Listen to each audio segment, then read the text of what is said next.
Azərbaycan xalqı sizdən bir bu videonu çəkib məlumat paylaşmaq istəyirəm.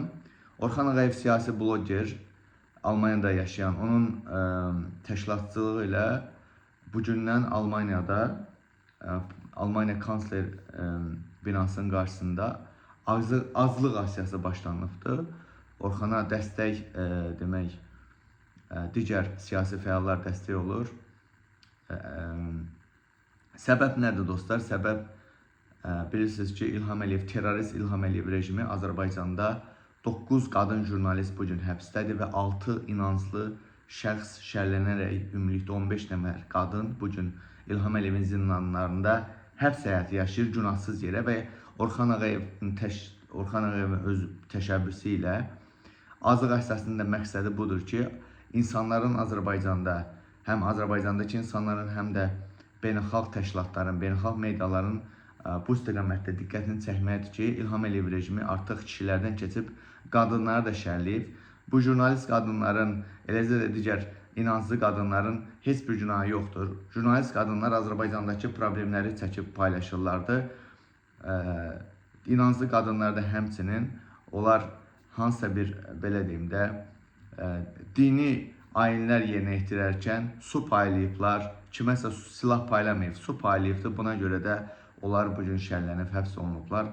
İlham Əliyev rejimi bilirsiniz ki, dostlar, İsrailin köpəyidir Əliyev rejimi. Azərbaycanda dinsizliyi, dini tamamən aradan qaldırıb, o ölkədə əxlaqsızlığı təbliğ eləməkdir.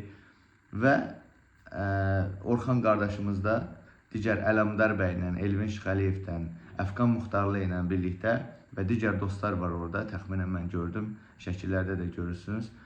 Təxminən 20-yə yaxın şəxs azlıq aksiyasına oturubdur. İlham Əliyev rejimi yəqin ki, bunu görəcək, hakimiyyət görəcək ki, bu ciddi bir məsələdir. Orxan bəyin özünlə danışmışam. İlkin olaraq 10 gün, daha sonra isə quru azlıq və ölüm azlığına nəticə verməsə, İlham Əliyev həmin qadınları azadlığa buraxmasa, bu azlıq aksiyası çox sərt şəkildə artıq növbəti mərhələyə keçəcək. Təbii ki, bu Əliyev rejiminə böyük bir zərbə olacaq. Azərbaycan xalqı bugün Azərbaycanda, başa düşün də, sizin dərdinizi, baxın, görün, əvvəlki kimi, sizə indi bir sual verim, əvvəlki kimi sizin problemlərinizi işıqlandıran varmı? Yoxdur, çünki hamısı həbsdədir.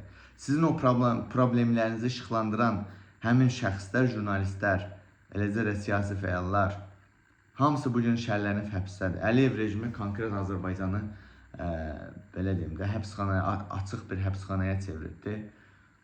Bəyənin, paylaşın. Dində də belə həm Peyğəmbərimiz, həm imamlarımız buyurub ki, harada zülüm varsa və sən susursansa, sən dilsiz şeytansan və o zülmə şərik sayılırsan. İstər Azərbaycandakı vəziyyət olsun, istər Fələstin məsələsi olsun, Fələstində bugün İsrail tərəfindən soyqırım gedir. Səssiz, heç cür səssiz qalmaq lazımdır. And olsun Allah, o biri dünyada da buna görə cavab verəsiniz. Allah qatında sizə sual verəcəklər. Sənin ölkəndə zülüm baş verirdi. Sənin və yaxud da müsəlman qardaşlarına bunu eləyirdi.